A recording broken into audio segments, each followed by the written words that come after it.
Halo semuanya, Assalamualaikum warahmatullahi wabarakatuh. Perkenalkan, nama saya Entriana Narasia. Saya mahasiswa Universitas Terbuka jurusan PGSD.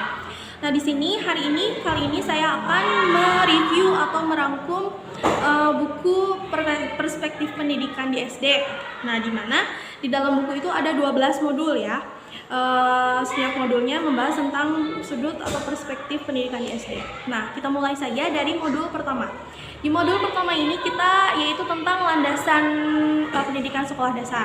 Di dalamnya itu kita akan membahas tentang landasan filosofis, sosiologis, pedagogis, lalu membahas juga tentang landasan sosiologis, antropologis. Nah, di mana di dalamnya itu membahas atau menitik beratkan tentang cara bagaimana kita melihat pendidikan dasar dari fungsi para proses pendidikan dasar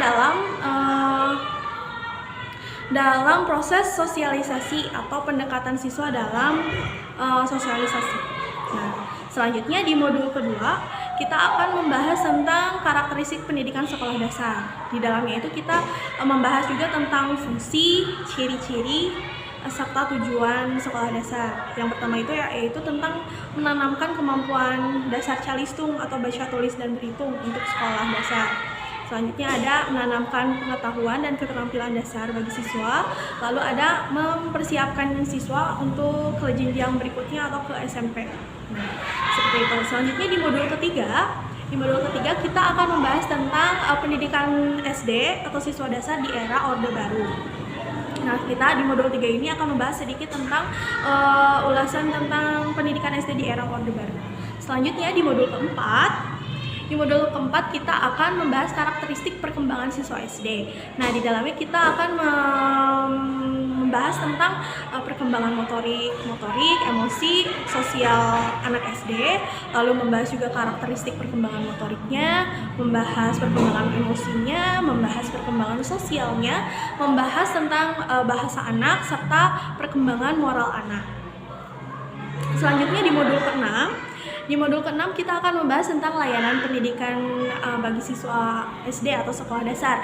Nah, di dalamnya itu kita akan membahas sedikit tentang prinsip-prinsip bimbingan bagi siswa SD atau sekolah dasar, lalu membahas juga tentang berbagai layanan pendidikan untuk anak SD. Nah, selanjutnya di modul ke-7 kita akan membahas tentang kompetensi guru sekolah dasar, yaitu yang pertama ada profil kompetensi gurunya, ada tentang landasan pengembangan kompetensi guru, ada juga tentang profil kompetensi guru di SD, ada juga indikator penguasaan kompetensi guru bagi guru-guru. Lalu yang kedua itu tentang forum peningkatan profesionalitas guru. Nah, di modul ke-8 kita akan membahas tentang kurikulum Merdeka Belajar untuk siswa sekolah dasar. Nah, di dalamnya itu salah satunya ada prinsip-prinsip dasarnya, ada 5. Salah satunya yaitu yang pertama ada kondisi peserta didiknya, ada holistiknya, ada juga pembelajaran sepanjang hayat, ada juga perkembangan pendidikan berupaya untuk mengintegrasi, dan yang terakhir ada relevansi. Nah, seperti itu. Selanjutnya di modul ke-9 kita akan membahas tentang bahan ajar atau bahan belajar sekolah dasar.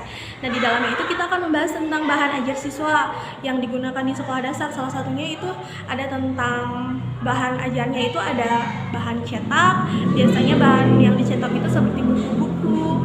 Selanjutnya ada bahan ajar audio atau mendengar seperti speaker, seperti itu. Lalu ada bahan ajar visual atau yang bisa dilihat seperti video, gambar-gambar, dan yang seperti itu.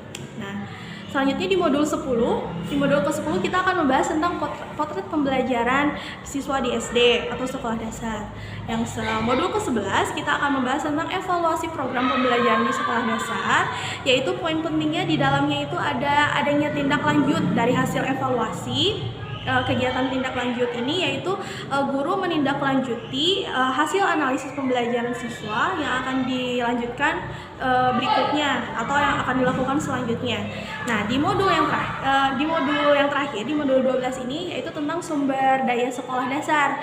Di dalamnya yaitu tentang adanya sarana dan prasarana di sekolah dasar, ada tentang sumber daya manusia di sekolah dasar, tentang sumber dana serta sumber daya sekolah dasar. Nah, seperti itu kurang lebih teman-teman. Terima kasih telah menyaksikan video ini, telah menyimak. Mohon maaf bila ada yang salah dan kekurangan. Terima kasih sekali lagi. Wassalamualaikum warahmatullahi wabarakatuh.